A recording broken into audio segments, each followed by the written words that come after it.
The alarm siren screamed across Vega 9 mining colony, a small human outpost far away from Earth. The walls shook. Dust fell from the ceiling. Workers stopped in fear. Something was wrong. Something big. John Miller, a simple engineer, was repairing a broken generator when the alarms began. He lifted his head confused. His hands were dirty with machine oil, and sweat covered his forehead. He was not a soldier. Not a hero. Just a man who fixed things. John looked around. People were running, shouting, asking questions. Is it raiders? Another mining accident? Is the oxygen system failing? Nobody had answers. A voice from the speaker shouted, "Unknown contact! Everyone stay inside! Lock the gates!" John felt a cold chill in his stomach. Unknown contact. That usually meant trouble. He walked to the colony square. The gates were closing, but before they shut, a small shadow rushed through them. The guards froze. The shadow stumbled and fell on the ground near the fountain. It was a child. But not a human child. The child's skin was light blue, like sky-colored stone. Their eyes were big and silver, glowing like stars. They wore simple clothes, torn and dirty, as if they had been running for a long time. Their hands were shaking. Everyone stared. Whispers spread like fire. Is that an alien? Why is a child here? What happened to them? Are we under attack? The child looked terrified. Their breath was fast. They looked behind them, to the gate, as if expecting something terrible to appear. John felt something inside him. An instinct. Protection. He didn't know this child. He didn't know their story. But fear on a child's face was the same in every world. He took one slow step forward. It's okay, John said, voice calm. You're safe here. The child looked at him, eyes full of tears. They said something in another language, soft, musical, but full of fear. John didn't understand, but the message felt clear. Help me. Suddenly, the colony gate shook violently. Metal screamed. Bolts snapped. Something was trying to force its way inside. Guards raised weapons. People backed away. John stepped in front of the child without thinking. Then, the gate exploded inward. 3 figures stepped through the smoke and fire. They were tall, armored, and frightening. Their armor was black and sharp, like the night sky turned into metal. Their helmets had glowing red eyes. Their weapons looked strange, like long blades made of energy. Silence filled the colony. Even the alarms seemed to fade. One of the armored figures pointed at the child and spoke in a deep voice. The language was harsh, like broken thunder. John didn't know the words. But he understood the meaning. Give us the child. The child grabbed John's leg, hiding behind him. They trembled. John's hands shook too, but he stayed where he was. He looked at the guards around him. None of them moved. Fear locked their bodies in place. John raised his hands. He tried to show peace. We don't want trouble, he said slowly. Leave the child alone. The armored figures stepped closer. The leader tilted his head, studying John. For a moment, nobody breathed. Then the leader spoke again, a single word. The other 2 moved forward, blades raised. John knew what was coming. He was not a fighter. He could not stop them. But he could stand there. He could shield the child. He could try. His heart pounded like a drum. He thought of Earth. He thought of how humanity always said they wanted to prove themselves to the universe. Not by power. Not by conquest. But by what made them human. Compassion. John placed himself fully in front of the child, forming a barrier with his body. If you want them, John whispered, voice shaking, you go through me first. The lead warrior paused. Maybe surprised. Maybe amused. Maybe confused that a human, a small, unimportant human, would dare resist. A second passed. A third. Time felt like glass, ready to break. Then, the warrior raised his blade. Gasps filled the air. John did not move. He felt fear. He felt pain waiting. But he also felt something stronger. A reason. The child clutched his shirt. Their voice broke as they whispered something again. He didn't understand the words, but the tone was clear. Thank you? John closed his eyes. The blade moved. And everything changed. The world did not end when the blade fell. At least, not in the way John expected. There was a flash of light, a burst of sound, and something like heat touching his chest. He felt pressure, shock, and his knees shaking. But he did not fall. Not yet. The child behind him held tighter, and that alone kept him standing. Gasps echoed from the colony workers. Some turned away. Some stared, frozen. The guards still did not move. Their rifles were heavy in their hands, and fear kept their fingers stiff on the triggers. John opened his eyes. He could still see. He could still breathe. The alien warrior in front of him stared in confusion. The glowing blade hummed. John felt a strange numbness, but he forced his feet to stay planted on the ground. "Leave them alone," he said again. His voice trembled, but his words stood strong. The warrior tilted his head, almost curious. Then, as if making a decision, he stepped forward again. There was another flash. Another strike. John felt a jolt, like a shock wave moving through him. His breath caught. His legs weakened. His vision blurred at the edges. The ground looked closer now. He blinked slowly. The child's silver eyes were staring up at him, wide and scared. Their lips moved, whispering a word that sounded like a prayer. John managed a small smile, even as the world tilted. "It's okay," he whispered. "I'm still here." The second warrior approached. Their steps were heavy, echoing like drums. A third strike came. Then a fourth.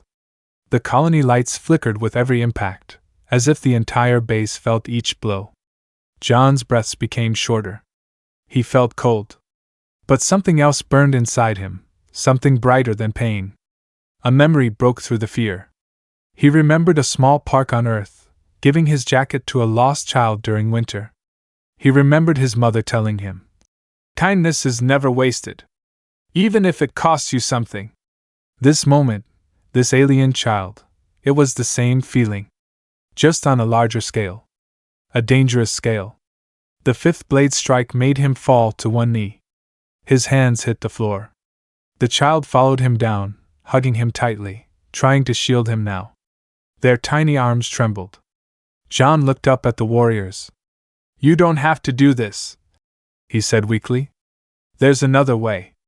The lead warrior's red eyes flickered. He paused, as if considering. But the warrior behind him stepped forward impatiently and drove the sixth blow. John's back hit the ground.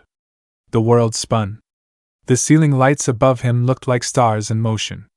Voices echoed around him, but they sounded far away now. Some humans were shouting. Others cried. The colony guards finally tried to act, but the warriors raised their weapons and they froze again. The seventh strike. John's vision faded to black for a second, then returned like a broken signal. His body felt heavy, as if he were sinking into the floor. He could barely move his arms now.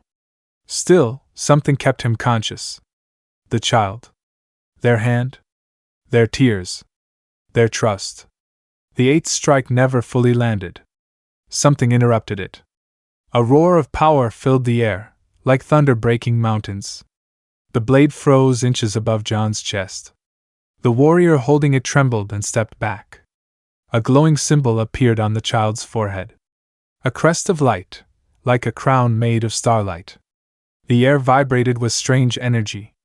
The warrior stumbled, dropping to one knee as if forced by an invisible force. John blinked, struggling to understand. The child looked different now, still small, still scared, but wrapped in a quiet power. Like royalty. Like destiny. The lead warrior slammed his fist to the ground in a sign of respect or submission. He spoke in that same thunderous language, but his tone was different now, respectful, almost afraid.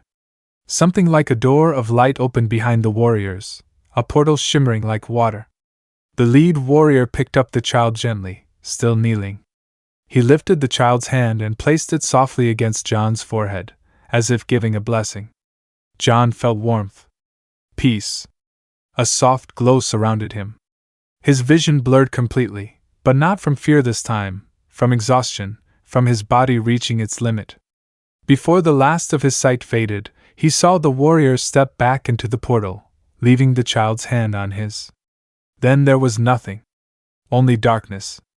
And in that darkness, a voice, calm, ancient, echoing like wind through a cathedral. Human, your courage has changed everything. John didn't know if it was a dream, or if something, was speaking to him. But then the darkness swallowed his thoughts, and he finally let go, falling into deep, heavy unconsciousness. John expected nothing after the darkness. No dreams. No thoughts. Just silence. But then, slowly, sound returned.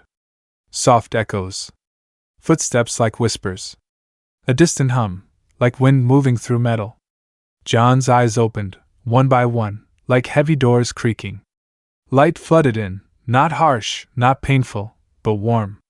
Golden. His vision cleared, and he found himself lying on a bed made of smooth stone that felt softer than any mattress. He sat up slowly.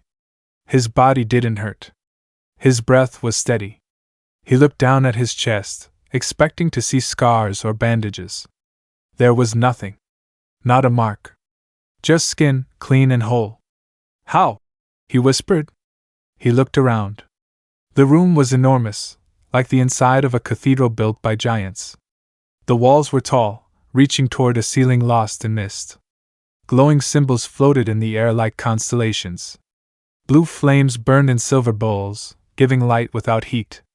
He wasn't in the mining colony anymore. He wasn't anywhere he knew. A gentle ringing echoed, like bells underwater. Then, a door, or something like a door, slid open without sound. Not by hinges, but by light bending like cloth. A figure entered. John tensed. But the figure stopped several steps away, calm and respectful. It was an alien warrior, but different from the ones who attacked. This one's armor shone like polished moonstone, and light traced patterns across the metal like flowing water. Their eyes were soft, gold instead of red. They placed a hand on their chest and bowed. "Human John Miller," the alien said in careful English, voice deep and steady. "The Empire thanks you." John blinked. What? Where am I?" The alien straightened. "You stand in the Hall of Etherian, the heart of our empire. The place where only the honored may walk." John swung his legs over the side of the bed. His feet touched the floor, smooth as glass but warm like sunlight. He wobbled. The alien reached out slightly, not touching, just ready in case he fell. "You are safe," the alien said. "No one will harm you here." John tried to breathe normally. It was like waking in a story, impossible, unreal. "The child," John said suddenly. "Where are they? Are they okay?" The alien bowed again. "They live. Because of you." A weight lifted off John's chest, not physical, but emotional. Relief washed through him. Another door of light opened. This time, more figures entered. Tall. Armored. Glowing. They looked like gods out of myth, not cruel or frightening, but powerful in a way that felt ancient, like mountains or oceans. They formed a line, like honor guards. At the center of them stood a smaller figure, the alien child. Their silver eyes shone, and the glowing crest on their forehead pulsed gently. They ran forward, much faster than John expected, and wrapped their small arms around him. The embrace was warm, real, grounding. John placed a hand on the child's back. "I'm glad you're safe," he whispered. The child pulled away and spoke softly. Their language was melodic, like wind chimes. But John somehow understood the feeling behind it. "Thank you." The lead armored figure stepped forward and knelt on one knee in front of John, a warrior kneeling to a human who once worked broken generators. The contradiction felt unreal. "Human John Miller," the warrior said, voice echoing. "Your courage has shaken our stars. The air lives because of you." Our future continues because of you. We owe you a debt greater than life. John felt overwhelmed. I'm just an engineer, he said. I'm not special. The warrior raised their head. Kindness is the rarest power, they said. You used it without fear. That makes you more than special. The child squeezed John's hand and guided him to stand before the warriors. The lead warrior continued. From this day you are Blade Bearer, guardian of the air, friend of the Etherian Empire, under our protection for all your days. The title hung in the air like a banner. John swallowed. He had never asked for any of this. He only did what felt right. But now, the universe was different. His life was different. He looked at the child. They smiled, a soft, hopeful smile. John nodded slowly. I will protect them, he said. If I can. A warm light spread through the hall, like sunlight breaking clouds. The warriors bowed again, lower than before. Then, Blade Bearer, the lead warrior replied. Your journey begins now. John felt the weight of the moment. Heavy, but not crushing. More like armor being placed on his shoulders, responsibility, but also purpose. For the first time since he left Earth, he understood something clearly. He was not alone. He mattered. And the galaxy was watching. John followed the warriors through the hall of Etherian. Their steps were silent, even though their armor looked heavy. They moved like shadows wrapped in light, graceful and powerful at the same time. The alien child walked beside John, holding on to the edge of his sleeve, as if afraid he might disappear. The hall opened into a massive balcony. When John stepped forward, his breath caught in his throat. The world outside was unbelievable. A city stretched far into the distance, built on floating platforms of stone and silver. Bridges of light connected buildings that looked like temples and fortresses at the same time. Stars glittered in a dark sky, even though sunlight lit the streets below. Giant ships hovered in the air like silent guardians, each glowing with a soft blue engine light. It felt like a place where legends were born. This is real? John whispered. It is, the lead warrior answered. This is Etherian Prime. Our home. Now, it is yours too. John didn't know how to respond.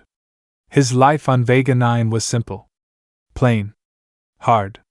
And now he stood here, surrounded by beings who treated him like something important. It didn't feel real. A group of armored figures arrived. Their armor was darker, edged with red light instead of blue. They stopped several feet away, their leader stepping forward. Unlike the others, they did not bow.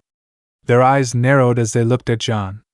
So, this is the human, the leader said, voice sharp like cut glass. The air changed instantly.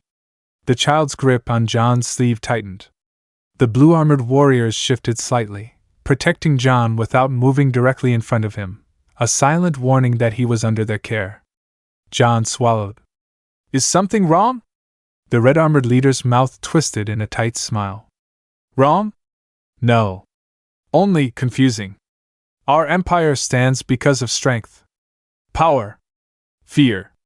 And yet, they gestured at John. A human with no weapon stopped the heir's death. The words weren't praise. They were doubt. John didn't answer. He wasn't sure if he was supposed to. The gold-eyed warrior stepped between them. Honor does not need a weapon. Strength is not only in battle. The red-armored leader tilted their head. Some believe that. But others think weakness spreads like disease. The statement felt like a test. Or a threat.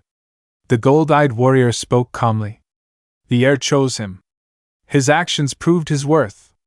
Perhaps. The red-armored leader's eyes lingered on John, cold and measuring. Or perhaps a mistake has been made. The tension in the air built like a storm. John felt it pressing on his skin. Finally, the red-armored warriors turned and left, their footsteps echoing like distant thunder. John let out a breath he did not realize he was holding. Who were they? He asked quietly. The gold-eyed warrior answered. They are the Obsidian Order, protectors of the throne. They believe only power keeps peace. They do not understand you yet. Some may never. John looked at the city again. It felt beautiful, but now he saw the danger beneath that beauty. A silent battle of beliefs, hidden behind glowing armor and polite words. The gold-eyed warrior motioned for him to walk. Come! There is someone you must meet. They entered a round chamber, walls covered in star maps. In the center stood a tall figure dressed not in armor, but in layered robes, white and silver. Their presence felt calm and strong, like roots of a great tree. The figure turned. Their eyes were the same silver as the child's. I am the regent, they said. Protector of the empire until the heir takes the throne. The regent studied John. Not like the obsidian leader, no suspicion, no hostility. Instead, curiosity and respect. You changed our fate, the regent said. Not by battle. By choice. That is something our people are still learning to understand. John shifted his weight. I didn't plan anything. I just couldn't let a child get hurt. The regent nodded. Exactly. That is why you are here. The galaxy knows how to fight. But it does not know how to care.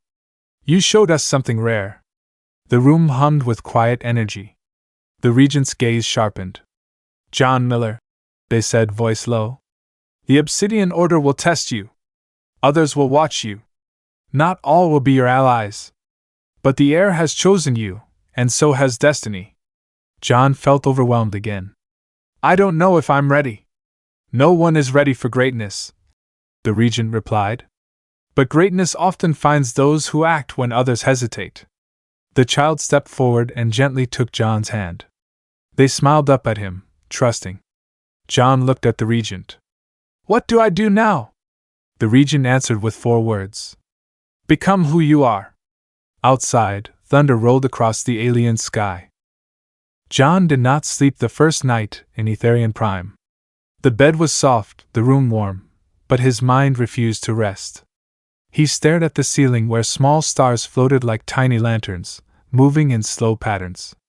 Every time he closed his eyes, he remembered the red-armored warriors, their cold eyes, their sharp voices. He was honored here, protected here, but also judged. Morning came in a soft wave of light that slid across the room like dawn underwater. The child, now known to him as Leora, though he could not pronounce their full royal name, waited by the door. Their silver eyes were hopeful. Good morning, John said, still getting used to talking in a place like this. Leora answered in their language, then tried again in broken English, voice gentle. Safe day. John wasn't sure if it was a wish or a warning. They walked through the palace halls. Everywhere, aliens bowed to Leora. Some smiled at John with curiosity, others with confusion, and some with silent disapproval. As they passed the training arena, a sound like thunder boomed. Warriors in blue armor trained with glowing weapons. One of them, tall and confident, waved to John. Blade bearer! Come! She called. Her voice was friendly, strong. John walked closer. The warrior removed her helmet, revealing sharp features softened by a warm smile. I am Sarah's, she said. Captain of the Radiant Guard. We protect Leora, and now also you. John nodded. I appreciate that. But I still don't understand why I'm so important. Sarah's looked at him as if the answer were obvious.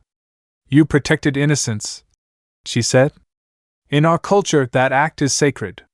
It means your spirit is strong. Stronger than many who carry weapons. Leora tugged John's sleeve, wanting to show him something. They pointed at a training ring. Try? Leora asked, eyes shining.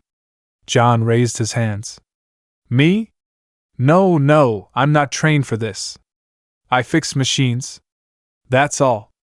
Sarah's laughed kindly. Then you will learn new skills. Before John could argue, she guided him into the ring. A small wooden staff appeared from a stand. Sarah's handed it to him. Not a weapon of war. A tool for balance, for focus. Hold it like this, Sarah's instructed, correcting his grip. Breathe. Feet apart, but not too wide. John followed, feeling awkward. The alien warriors watching had centuries of training. He felt like a child learning to walk. Sarah's moved, slow and controlled, showing basic forms. John copied them. His staff wobbled. He tripped once. Twice.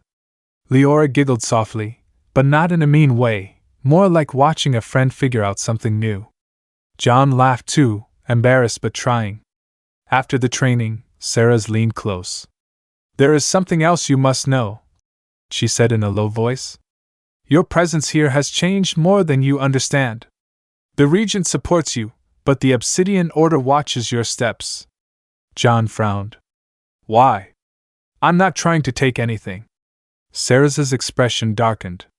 "To some, even your kindness is a threat. If people follow your example, power will shift. Fear will weaken. And those who rule by strength alone will lose control." John felt a cold weight settle in his chest. He never wanted to be part of politics. He never wanted to be a symbol. He just wanted to protect a child. Later, in the council hall, the regent stood at a tall podium. Council members sat in curved rows. Some wore blue robes, others black. The Obsidian Order watched from the shadows like hawks. John and Leora stood beside the regent. "This meeting begins," the regent said. "Our heir was saved by John Miller. His actions changed the course of our future. We must discuss his new role." A counselor in black robes stood, voice sharp. "Why give a human such honor? They are fragile, short-lived, unpredictable." Another counselor countered. "Honor is earned, not given by bloodline." Voices rose. Tension crackled like lightning. One of the Obsidian warriors stepped forward. "If this human fails," he said, staring at John, "the heir falls. And our empire falls. Are we ready to gamble our existence?" The regent answered firmly. "We gamble nothing. We invest in a future shaped by more than fear." The Obsidian warrior's jaw tightened. "And what if he betrays us? What if he weakens us by teaching mercy, not strength?" John felt all eyes turn to him. His voice shook, but he forced himself to speak. "I didn't ask for a title. I didn't ask for a place here. I only tried to protect someone who needed help. I can't promise perfection. I can only promise to try." The hall went silent. Sarah's nodded in pride. Leora squeezed his hand. The regent spoke. "Then that is enough. For now. Honor stands. The blade bearer keeps his place." The decision echoed like a verdict. But as John and Leora walked out, Sarah's whispered in his ear. "Be careful. Today you won. Tomorrow, they may try to take more than your title." John felt the meaning strike like a warning. Days passed in Etherian Prime, but for John, they felt like stepping through dreams. Every morning, he woke inside a palace of living stone and starlight. Every hallway felt like a story waiting to happen. Every face he passed reminded him he did not belong, yet somehow he mattered. He trained with Sarah's and the Radiant Guard. They taught him slowly, patiently. Not like a soldier, but like someone learning how to stand in a new world. The staff became an extension of his arms, then his balance, and finally, his voice. "Do not fight with fear," Sarah's told him during training. "Fight with reason. Fear is a shadow. Reason is a torch."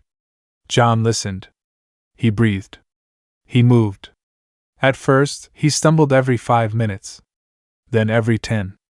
Then sometimes, he didn't stumble at all. Leora watched every session, cheering with quiet smiles and shining eyes.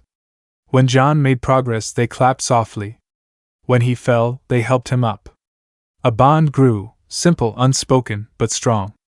In the afternoons, the regent guided John through cultural lessons. The Empire's history was deep and complicated. Not just wars and victories, but philosophy. "Strength without compassion is destruction," the regent said. "Compassion without strength is sacrifice," John answered, surprising himself.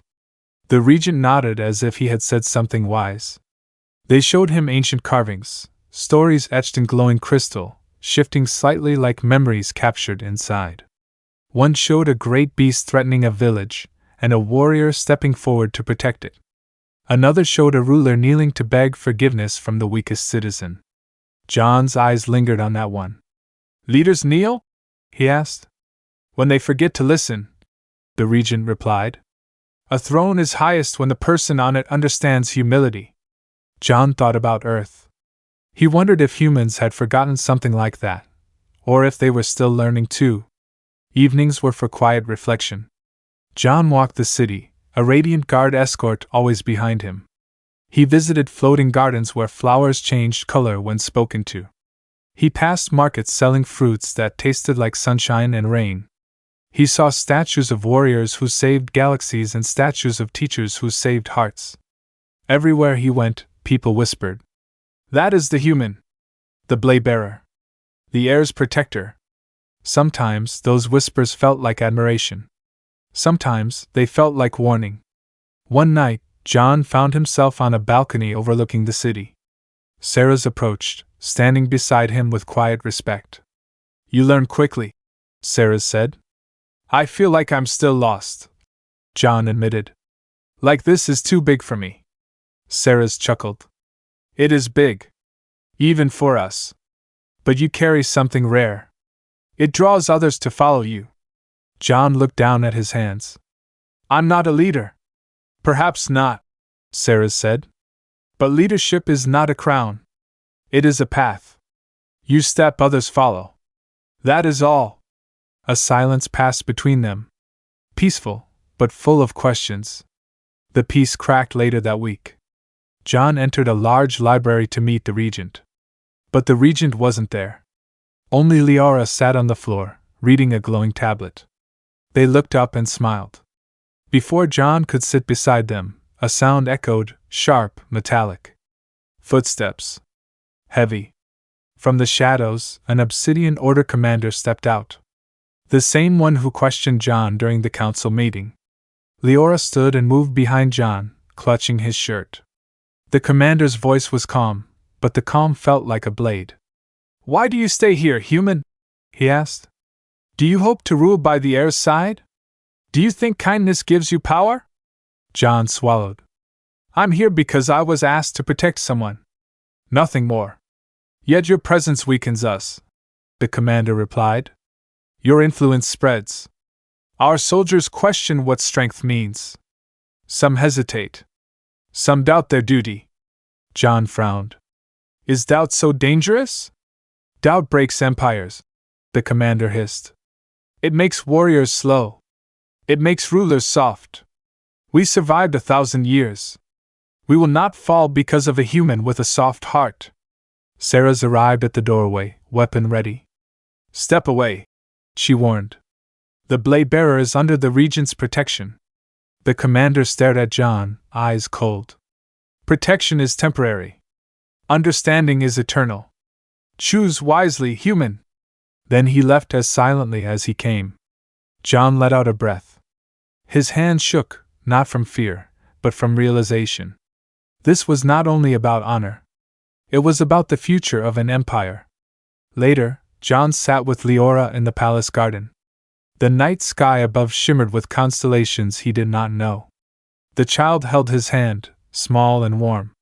Leora spoke softly. "Danger?" John nodded. "Yes. But we won't face it alone." Leora leaned against him, trusting. In that moment, John understood the truth. Courage was not the absence of fear. Courage was choosing to protect something fragile, even when fear whispered to run. He looked out at the horizon, where storm clouds gathered, literal or not, he wasn't sure. But he knew a storm was coming. And this time, he would face it standing. Storms do not always begin with thunder. Sometimes, they begin with a whisper. One quiet morning, John walked Leora to the Hall of Voices, where the regent prepared for an important meeting. The sky outside was darker than usual, clouds swirling like ink in water. The palace lights flickered, reacting to the tension in the air. Sarah's met them at the entrance. Her armor was polished, her expression sharp. "Be ready," she murmured. "Something is coming." John nodded. The last few weeks had taught him to listen when warriors used words like that. Inside, counselors gathered. The regent stood at the center, calm as a mountain. Leora sat beside them, hands folded, crown symbol glowing lightly on their forehead. John stood behind Leora, not as a ruler, not as a hero, but as a shield. The session began, voices rising and falling like waves. Some argued for peace. Some demanded stronger borders. Some wanted to train more soldiers. Others wanted new alliances. Then the doors slammed open. The Obsidian Order entered. Their commander stepped forward, arms at his sides, head high. His voice echoed like steel. Regent, for the future of the Empire, we demand the removal of the human. He clouds judgment. He weakens discipline. He must be dismissed from his position. The hall erupted in shouts. John kept still. He felt Leora squeeze his sleeve, scared. The regent lifted a hand. Silence returned. John Miller has earned his place, the regent said firmly. There is no dismissal. The Obsidian commander's eyes burned with restrained anger. Then we have no choice, he said. He raised a hand. A signal. From the shadows, warriors in dark armor emerged. Not training armor. Real armor. Battle armor. A silent strike force. Sarah's and the Radiant Guard moved instantly, forming a protective wall around the regent and Leora. John stepped in front of them, gripping the staff he had trained with. It felt small against an army, yet strangely right in his hands. The commander spoke to John, voice low and lethal. You should never have come here. John answered with calm honesty. Maybe. But I'm here now. And I'm not leaving them. The Obsidian Order advanced. The hall froze in a moment of suspended time. Then everything moved at once. Sarah's clashed with the first attacker, blocking a strike and turning it aside. The sound of staff against weapon rang like bells. John copied her movements, less perfect, less powerful, but with determination that filled the gaps. He stepped where Sarah's taught him to. He turned his staff the way she showed him. He did not fight to win. He fought to protect. The Obsidian warriors tried to reach Leora. John blocked them. He stumbled. He almost fell. But every time he was about to fail, Leora's voice lifted him. John! That single word lit his strength like a flame. He pushed back. Not with punishment. With purpose. The regent raised a hand, and light formed a barrier around Leora. The hall glowed like dawn breaking inside a storm. Stop this! The regent commanded. This is not strength. This is fear wearing armor. The Obsidian commander stared at John. Fear keeps us alive. Mercy kills. John shook his head, breath heavy. Mercy saved your future. Mercy saved Leora. Mercy gives you something to fight for, not just against. The hall shook with emotion more than movement. The commander hesitated. Just a second. But that second changed everything. Radiant guards secured the Obsidian attackers. Weapons clattered to the floor. The storm broke like a wave hitting a shore. Silence filled the hall. Sarah's approached, placing a hand on John's shoulder. It's over, she said softly. The commander looked at John, eyes conflicted. You are confusing, he admitted, voice quieter now. A human should not have survived here. Should not have endured this. And yet, he lowered his gaze. Perhaps there is strength in your way too. It was not an apology. Not fully. But it was a start. Sometimes, beginnings look like broken endings. Later, on the balcony, the storm clouds faded. The sky cleared, stars returning to their gentle shine. The regent stood with John. You changed us, the regent said. Not with power, but with choice. John looked at the city, at the Empire, at Leora smiling beside him. I didn't do it alone, he said. No one ever does, the regent replied. Sarah's joined them, leaning on her staff. So, Blade Bearer, will you stay? John thought. He imagined Earth. Vega 9. His old life. Then he imagined this life. Hard. Scary. But meaningful. He nodded. Yes. I will stay. Leora grabbed his hand, beaming. The crest on their forehead glowed brighter, as if agreeing. In that moment, John understood.